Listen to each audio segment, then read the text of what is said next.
In today's episode of the Essential Coaching Skills Podcast, I have a conversation with Stephen Leeds, the co-director of the NLP Center of New York, arguably one of the very best NLP training centers in the entire world. You'll hear his take on how specifically NLP is an essential coaching skill and how you can use it to enhance your coaching abilities. You are listening to the Essential Coaching Skills Podcast, a show devoted to uncovering the systems and the secrets that set the best apart, where you learn how to take your coaching clients to the next level, while you grow the coaching practice of your dreams. So sit back and relax, or sit up and get excited. Either way, you might want to pay attention. This could be important. Hello, Stephen Leeds. It's nice to see you again. How are things? I'm good. It's good to see you. It's been a year since I saw you in person, just March of 2020. It's been years since I've seen you, really. In clock time or calendar time, it's only been a year. Almost a year. It's February. Oh, yeah, that's right. Formally speaking, it's 11 months, but still. Better part of a year for sure. And gosh, it's a funny thing. People don't know this about us, but we've both been in the NLP world for quite some time. And just a year or so ago, 2 years maybe, no, I guess maybe at this point, 3 years ago, I got an office that I was thrilled to get in the same building as you guys. You were up on the 11th floor. I was on the 6th floor with Melissa Tiers at the Center for Integrative Hypnosis. But it was great. It was like, wow. Amazing. Of all the places Manhattan is a small little town that, so it was obvious we would, what are the odds of ending up in the same building? That's true. It's a small little town, New York. And and now, of course, neither of us are there because the place is closed. We've both of us closed our respective offices and are working from home. So how are things working out there with the NLP Center of New York being a virtual commodity at this point in time? It's now I look back and think, oh, that was easy, but it does feel that way now. But it was like bringing up so many questions for me, like, can it be as effective if I do this? It's learning a new skill. After all these years, now I have to figure out how to do something virtually, and wondering if I want to be effective in what I do. And so now sort of the verdict is out that it has worked out really well, and I feel pleased with the results. But it's one more challenge. I think as therapists and coaches, we're dealing with people who have challenges, and if we can look at them as challenges and, okay, I'm up for the challenge, bring it on, and what's next?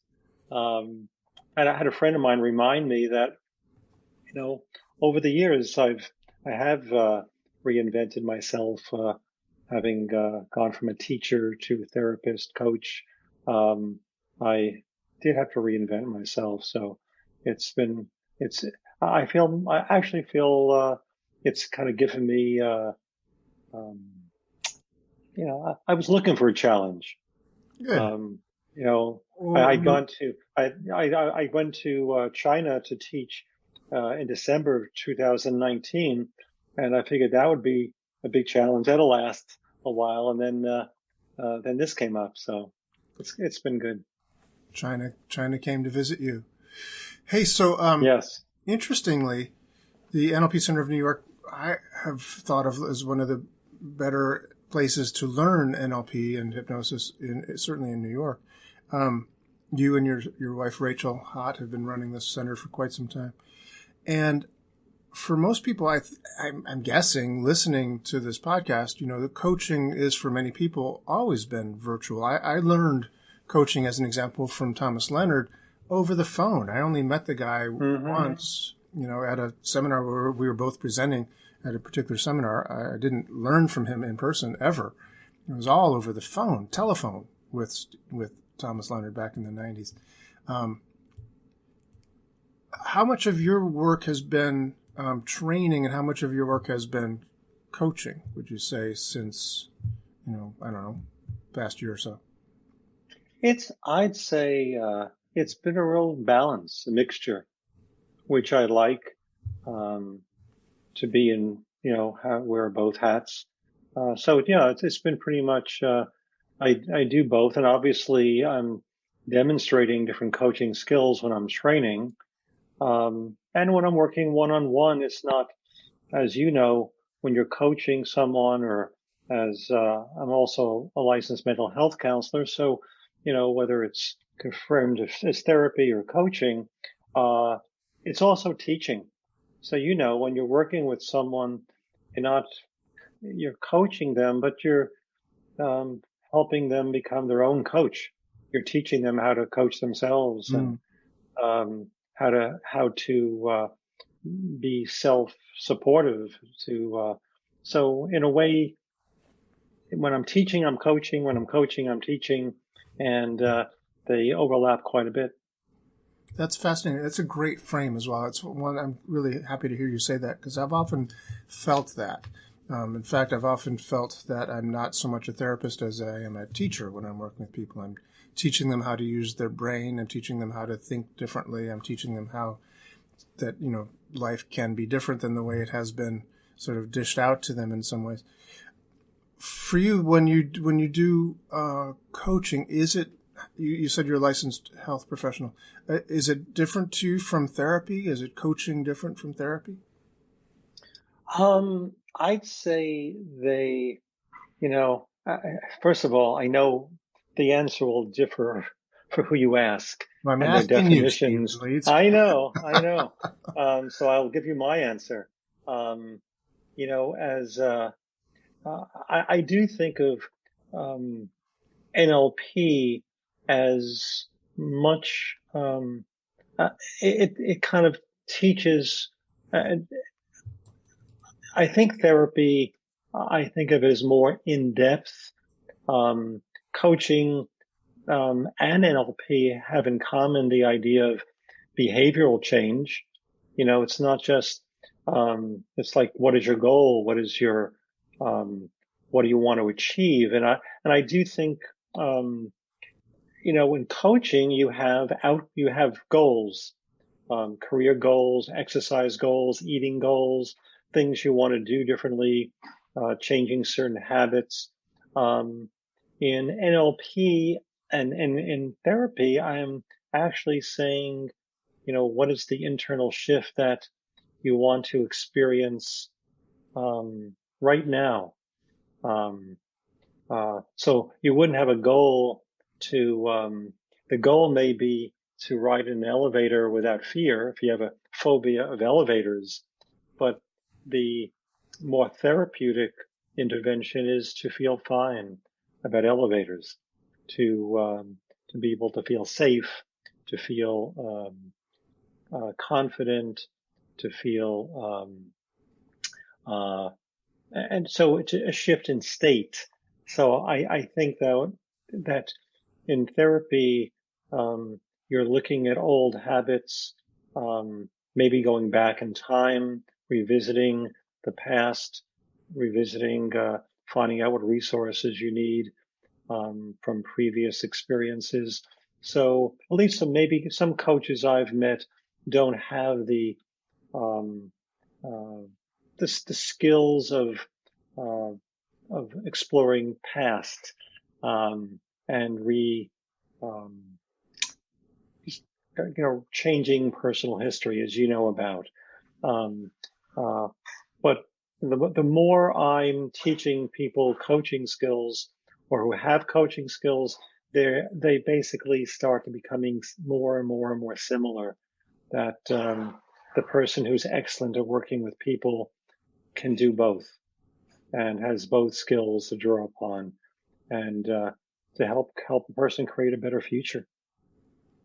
Okay, cool. So basically, if I heard that correctly, then therapy can look deeper into the past and work with how things have been as a general, approach. Wherever you go, there you are. What are you bringing with Mm-hmm. you to the situation that's constant. Yeah. Whereas coaching, and yes, go ahead. whereas coaching might be, you know, we're not interested in that so much. We just say, I want to lose 20 pounds. So I have a goal that I'm going to, you know, get on an exercise track, and I'm going to be coached in order to get to a place where I can achieve that goal. I can lose 20 pounds, or I can ride an elevator comfortably, or whatever that goal might be. I can accomplish that goal without necessarily having to change myself at all. Yes. And also, as you know, with hypnosis, that someone can be very much in their conscious mind and say, this is what I want, and this is my goal.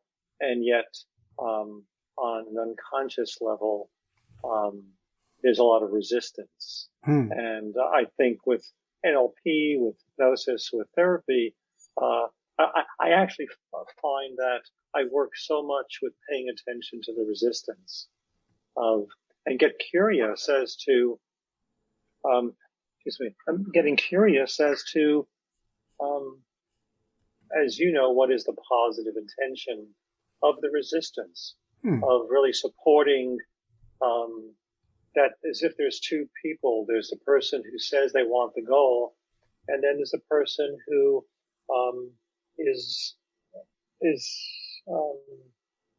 not with the program, not with that. I'm learning about what stops you. You know, what is getting in, rather than willpower and pushing and strategizing, of just learning what is the incongruence, as you know. You know, what is the part of us that is not going to, who won't change, who's not willing to change, who is, so the person I'm speaking to is not the only one I have to speak to. Wow, that's really interesting. So let's just explore that a little bit more, if you don't mind. That sounds really interesting. So you're interested in the resistance, into the what part of you is resisting this thing. Mm-hmm. So tell us how you do that. How do you explore that more with the person? So if a person comes in as a coach client, say they have a goal to, transcend old fears of public speaking, and they also want to start a new business that might net them a thriving income of $125,000 a year or something like that. If they have this long-term goal, how do you approach the situation? Well, just last week, I was working with someone who said, my goal is to make $1 million by next year. And somehow, by the end of our session, it was, I just, you know, I've asked what really, has motivated you to get to where you are today. And it was about, helping people. And when he was thinking of making $1 million, he wasn't thinking about helping people. And he was thinking about himself. But I said, when we got in touch with what is he here for? What is this all about? Is it all about making $1 million? It was more of like, that hasn't been, as important to him. What's important to him. So I was asking, what is really important to you? What is it you really want? Through making $1 million, is that what it's, and we realized that what's always driven him is when people acknowledge him for, making a difference in their lives, like that's what he lives for. That's what it's all about for him. So somehow listening to, what is really important about making $1 million, or what is important about the work that you're doing, had him get in touch with what he, I guess we got to his life purpose. And when we finished, it was like, he just felt like it's inevitable that he'll make a lot of money if he continues to do what he's doing to make a difference in people's lives.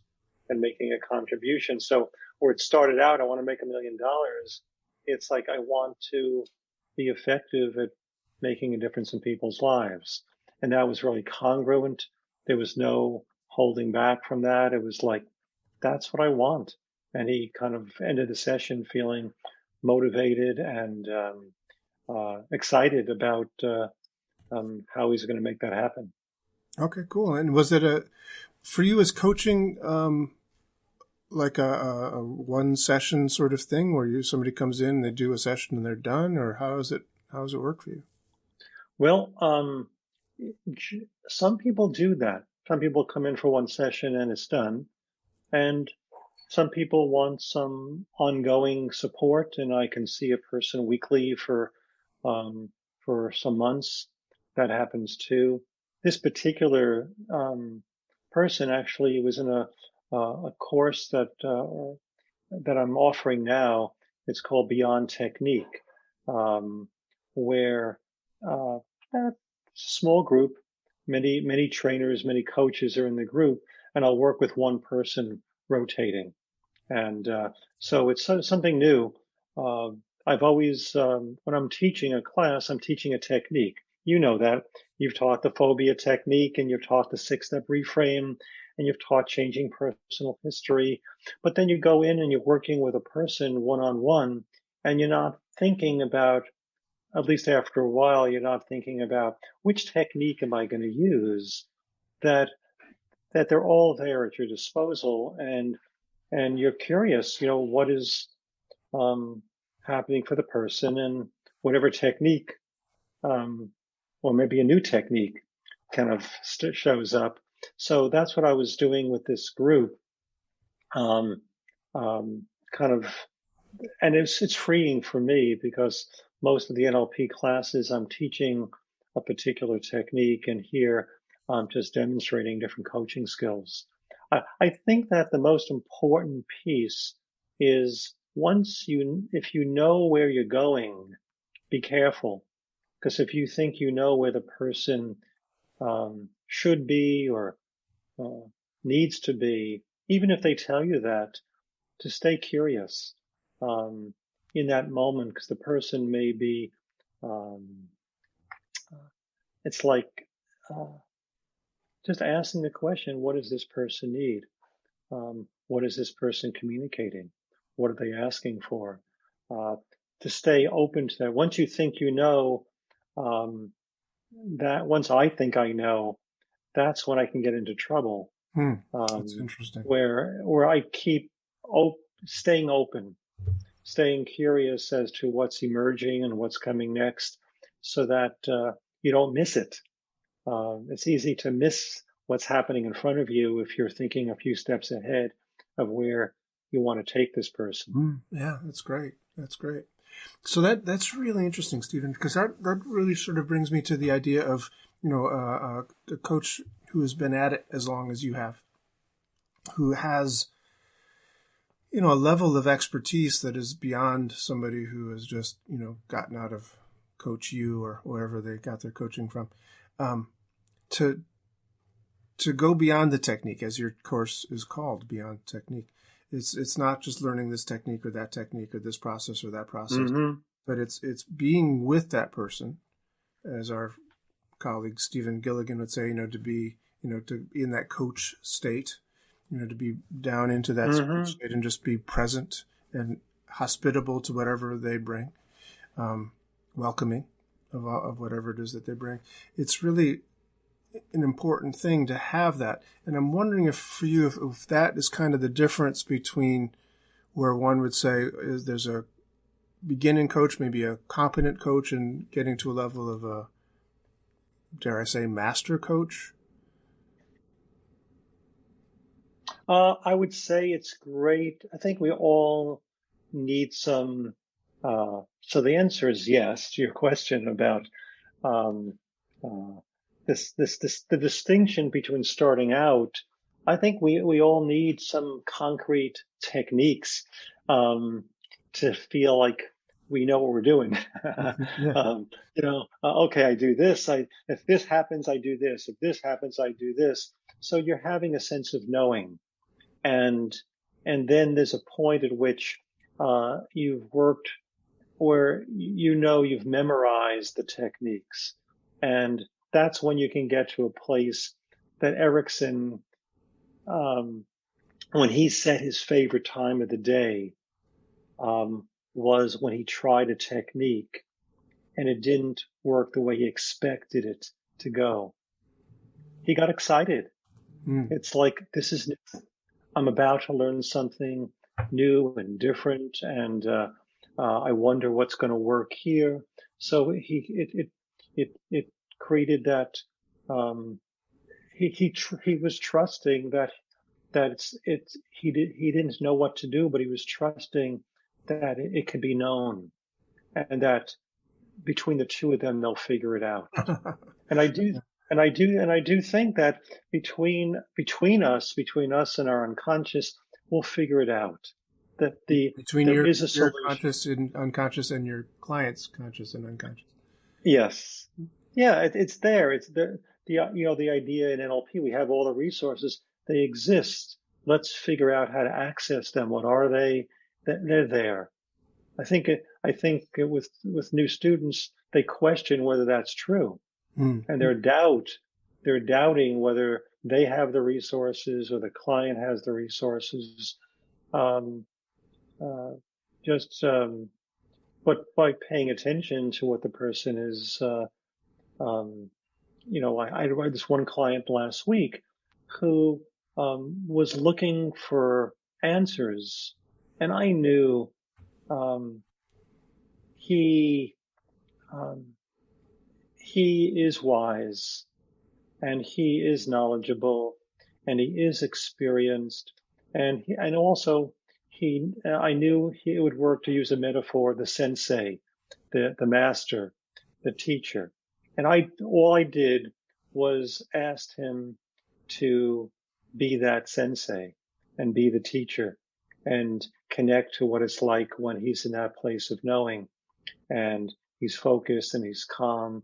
And I had him, like in the self-relations that Stephen Gilligan does, had him connect with the you that was looking for the answers, the self that was confused, the self that was looking for guidance, and to also be the guide, to be the coach. So I got him to go into a coach state and then to be able to listen to and speak to and interact with the self that was looking for a coach. And I didn't have to do much coaching for the coach. The coach knew exactly what to do. And it was a really successful session. He really appreciated that I honored his inner wise man. And so it wasn't much of a technique, but it was recognizing that he knew what to do. Yeah. And it's much more satisfying when people, instead of, maybe when I was first starting to do this work, Doug, people, oh, you're so brilliant, you're so good, yeah, you're amazing, you're incredible. My ego was stroked by those things, and certainly there's a certain satisfaction that you get when people are appreciating you. And yet there's even greater satisfaction or real satisfaction when people are impressed with themselves. And they lead the session. Boy, I'm pretty impressive. Yeah. I didn't realize that I knew what to do. I didn't know. So that place of, and I think that I can help people get into a state of curiosity. Because most clients come in not very curious, like, I don't know what to do. They don't come in, I don't know what to do. I wonder what it is that I need. I wonder how I'm going to develop the resources. They go, I don't know what to do. I've tried everything, but I hear their tone and I tried everything, I don't know. And I often say to them, could you just, and I'll kind of model what they've said. I'll say, so I hear you say, I don't know what to do. You know, well, I'll tell you what to do. I'd like you to say the same thing. I don't know what to do, but say it like this. Say it, I don't know what to do. So I'm telling them what to do. I'm telling them to say, I don't know what to do, but say it with a different tone and tempo and practice it and see what happens if you say it in the most curious way. I don't know. And it's almost like for many people, a door opens. Mm, There's an expansiveness, um, and they are much more open, and more receptive than trying. So they stop trying and to push themselves and are more in. So it's as if it opens up new possibilities. So if anything, if I'm working with someone, I'd like them to share that curiosity about themselves and that presupposition that they have it, they have the answers. They just don't know what they are. right. Right. That's beautiful. It sounds like a level of mastery that, the rest of us can hope for. It's just how the idea of, It's inevitable. It really yeah. is.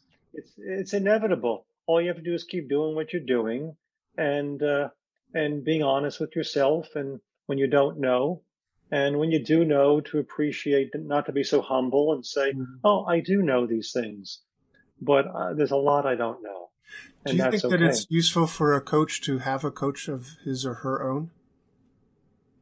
I would say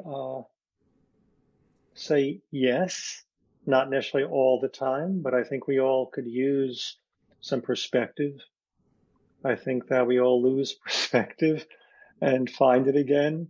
So I think if we know we're kind of lost and we're getting stuck in a particular place, I think we really all need a coach, a mentor periodically, Hmm. um, to see what we're not seeing, to see our blind spots and hopefully point out things we're not seeing so we can have some, oh yeah, wow, I needed that. Hmm. I needed, I needed to have my pattern interrupted. Yeah. No, I think I've often recommended to people, and I myself have a coach. I think it's really important for a person who's, a coach or a therapist to have their own coach or their own therapist to have that ability to get feedback about what you do, even if it's not so much a therapist as it is a supervisor, somebody that you can bounce off the problems with, Hmm. cases with, sort of. Yeah. Rachel and I had a really wonderful supervisor. We actually did some sessions with her years ago. Um, and uh, Her name is escaping me for a moment. It'll come back to me. Um, but she was an NLP. She was a psychiatrist, um, and she, it really, really was helpful, Hmm. um, to give me perspective of my clients and where I was getting stuck. Yeah. Um, Because it just seems to me interesting that, Erickson often said, you must trust your unconscious mind, and that's fine. That's true. And if he was getting into a stuck state, if he could trust his unconscious, yeah, but he's also had a lot of experiences and, he's Milton Erickson and, kind of thing. And you're Steve Leeds and whatever. I think for somebody who's starting out in coaching to trust their unconscious mind is somewhat of a tall order because they don't, yeah, have I, that, depth of understanding and experience and teaching, learning behind them to, how do you know when you can stop trust your when you can unconscious start trusting that's a good mind? question. Um, by the way, Nina Evans is the name of the Oh, person I thank you. work with. Nina Evans. She passed away last year, I'm sorry. and she was an amazing person. Anyway, so uh, this idea of trusting, it's like if you're taking a test, um, you're studying for a test. Mm-hmm. Whatever methods, whether they're effective or not, and then there you are at the test day, and you're sitting at the test site. The exam is in front of you. You can't do any more studying um, until the test is over. So you might as well trust your unconscious, knowing that you don't know everything, but you know what you know, and you don't know what you don't know. And you're going to utilize and do the best you can using the skills that you've already learned, and do the best you can. Um, and I do believe we are doing the best we can at every moment, given what we've learned up until that point. So I think, trusting the unconscious doesn't mean stop learning. I think it's a good to be able to keep learning new skills, but when you're there with a client, to trust that you're doing the best you can, and knowing you can do a lot better probably if you knew more. So I think that it's not like you don't trust your unconscious until you can. Um, and actually, I think Gilligan once said the line, trust but do not believe. So trust your unconscious, but don't believe everything you come up with is going to work. That everything is that you know it all. You don't know it all. You don't know it all. I don't know it all. Although some people are not comfortable with not knowing it all. Um, and so when starting out, I think you need to learn as much as you can, as many techniques, and then eventually, I think you start saying, "Wow, where did that story come from? How did I know to tell that story?" Um, you know, it. I guess as we go on in life, we have many metaphors and many stories that we didn't have when we were younger. So, we couldn't have done back then what we can do now. And we won't be able to do now what we will be able to do in the future if we keep going. Yeah. Well, I've often thought, being a lifelong learner is, certainly what Erickson was. He was always curious about this next person. He was always, reading this person as a unique individual as they were, and was always intensely curious about how do you do that,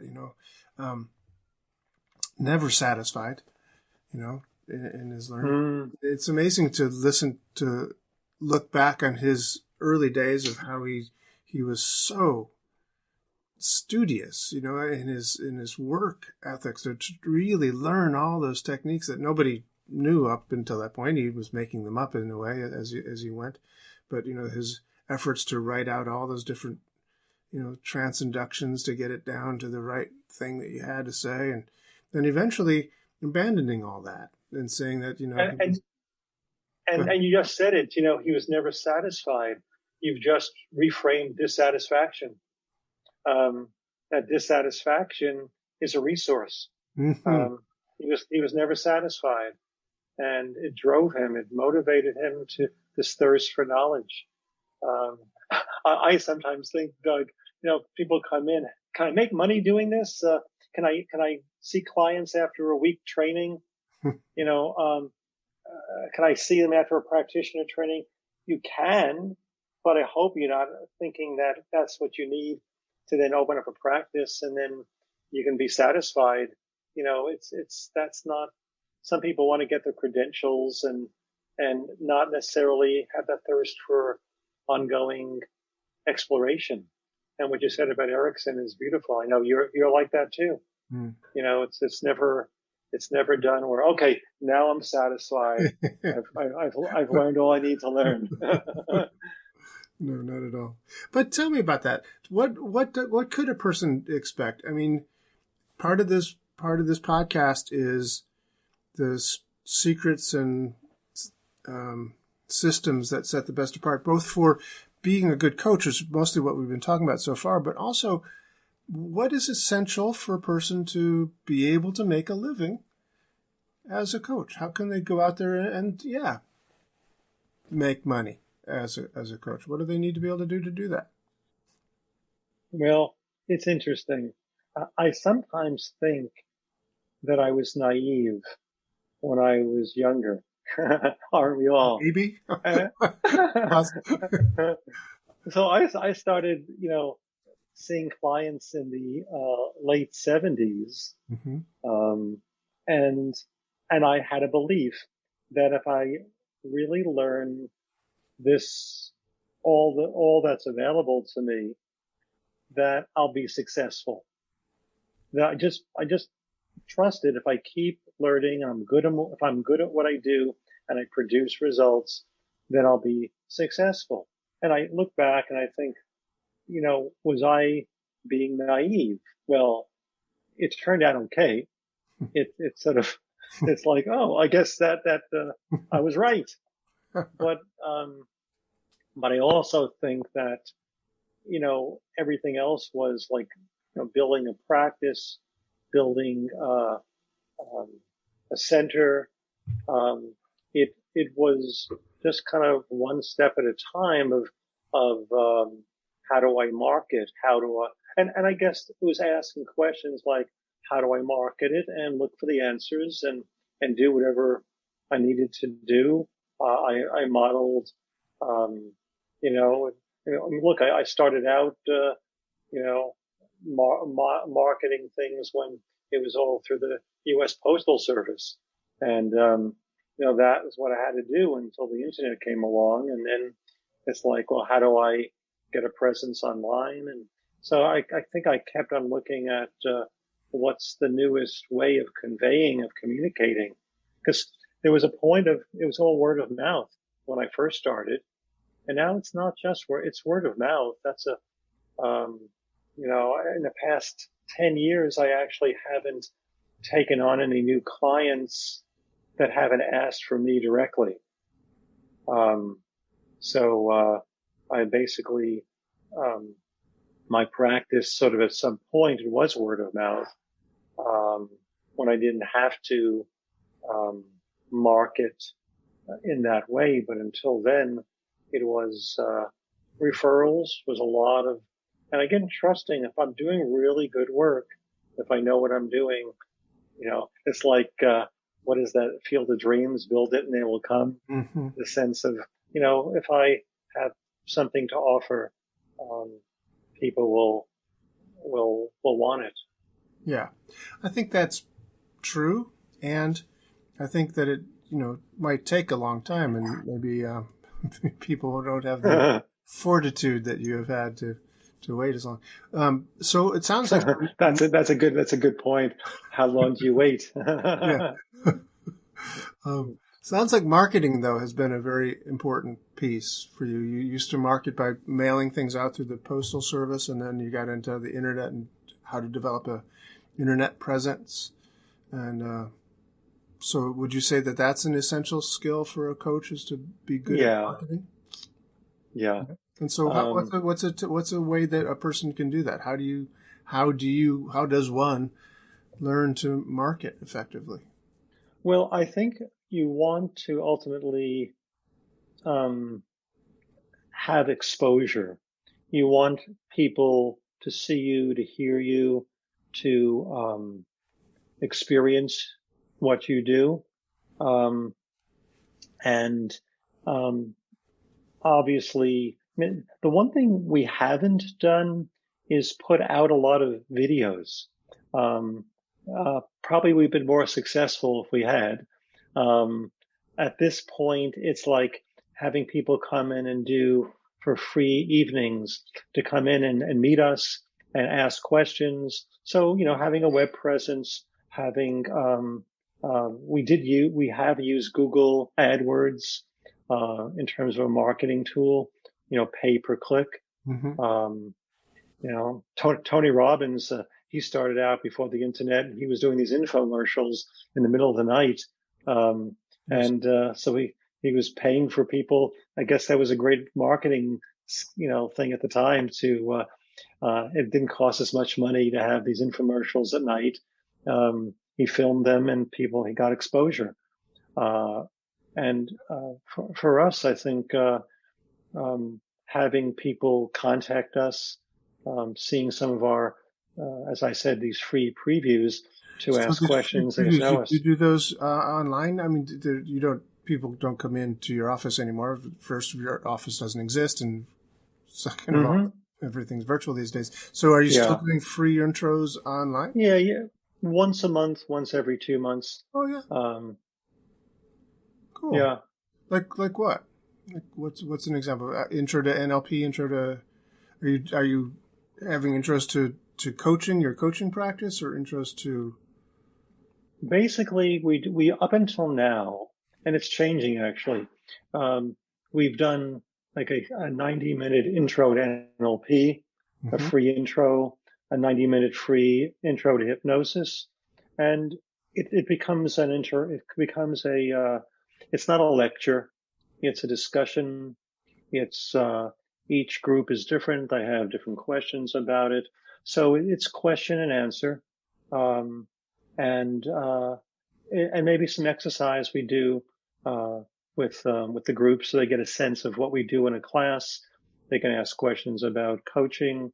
Right now, we have a few other people on staff, and we're starting to do a rotating thing where some of our other staff members, Rob Schwartz and Josh Davis and Vesela Pelivanova, are going to be rotating with Rachel and myself. So we'll each do like a 40-minute free evening every month, so people can learn about us and find out, what do you do, and how can it benefit us. Mm-hmm. Great. That's great.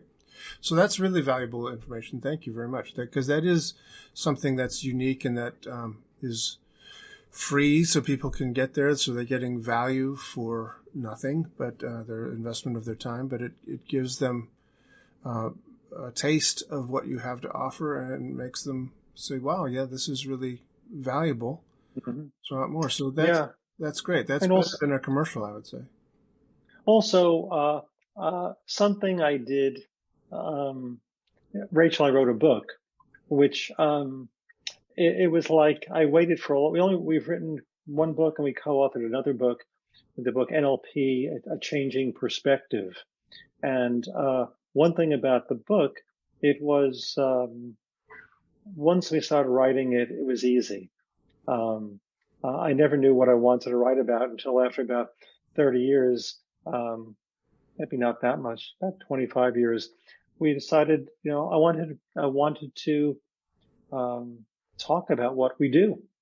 And so it was a very personal story about our journey in NLP and also what we teach in NLP training. So it was kind of fun for people to know us before they met us,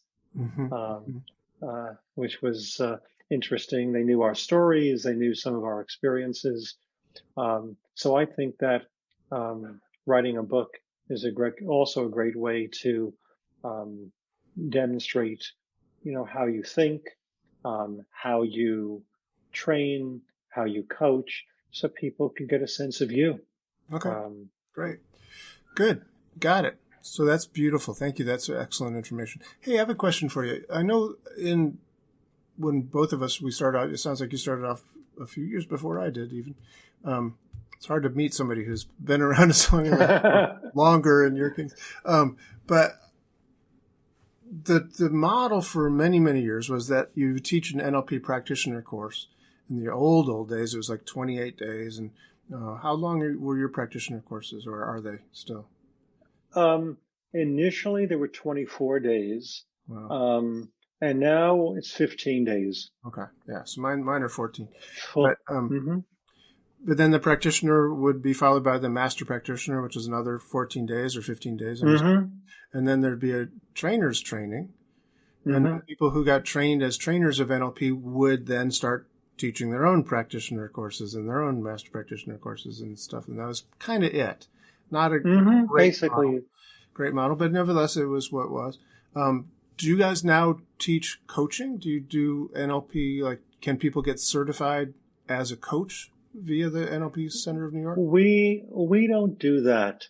Well, first of all, our, you know, coaching, the term coaching, um, I believe was first coined by um, the author of Inner Tennis, Tim Galway, as Hmm. far as I know. And I had seen Tim Galway doing his Inner Tennis clinic uh, in the mid 70s. Hmm. At that point, I was learning NLP, starting about 80. Coaching was not really a term No. that, except for sports coaching. So, but after a while, I realized that our NLP practitioner training, um, as far as what we were doing, we were teaching coaching. And so we decided at some point, because we were integrating and incorporating a lot of coaching skills.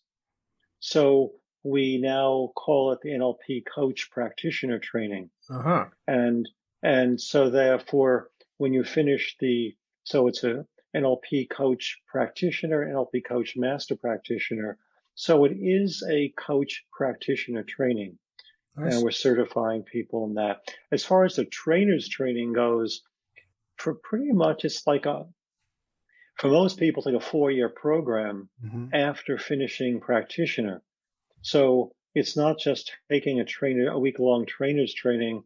All of the people that train for us and have gotten our trainer's training have been assisting at least 2 practitioner of NLP and 2 master practitioner and hypnosis and core transformation and plus a trainer's training. So it's not like you take a 7-day trainer's training and you become a trainer. Right. So to answer those questions, we have the intensive trainers training, which uh, we haven't continued with any new trainees in the past year.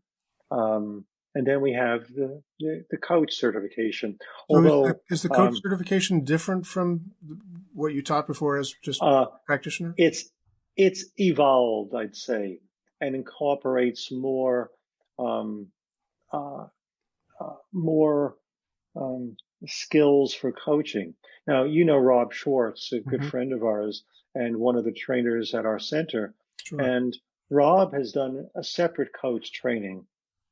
And uh, uh, a lot of our students have coach certification before they come to NLP. Hmm. And they do, and most of them have said it really complements what they've learned before. So it's not the same training, but it has expanded their knowledge of how to work with people.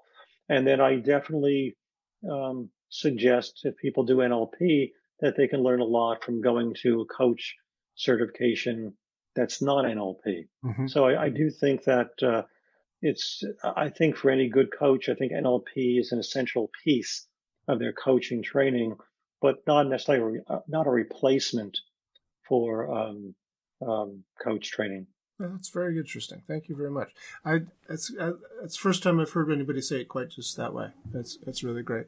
Appreciate that because they clearly are complementary in my mind. I learned coaching separately in Mm-hmm. addition to my NLP training from Thomas Leonard, and so Mm-hmm. it was really great. It was very different from NLP. It was very, very different and very complementary. And as I have watched, post Thomas Leonard's death after he died, so much coaching has just exploded around the globe. There are coaches everywhere and coaching trainings everywhere, and it just seems to me that it's amazing to me that people can do coaching effectively at all without some NLP. Mm-hmm. It boggles my mind that people can do coaching without the meta model, as an example. The meta model, Yeah, just to me, is so essential. In fact, that's one of the reasons I started EssentialCoachingSkills.com is because it's an essential coaching skill to be able, I think, to be able to ask those effective questions. that's a great point. That yes, I agree. How can people be effective coaches without the meta model, without the Milton model, Mm, without even knowing how to, deal with resistance, or how do they do it without sleight of mouth patterns? If you'd never heard of, like, you're one of the people that specializes in sleight of mouth patterns. And, just recently you had a student who's been a coach. And once he learned the sleight of mouth patterns, he goes, this opens up a whole other, I can't believe it. I can't believe I've been doing coaching and not knowing sleight of mouth patterns. Well, thank you. I'm going to take that as a quote I'm putting on the internet. Great. Yeah. One thing I do with our students in every master practitioner is I have them write down one statement, a limiting belief that they have, and also a limiting belief that someone else has that they've, and then go through all the sleight of mouth patterns and with that statement. Beautiful. So they're basically doing and it takes a bit of encouragement to do that.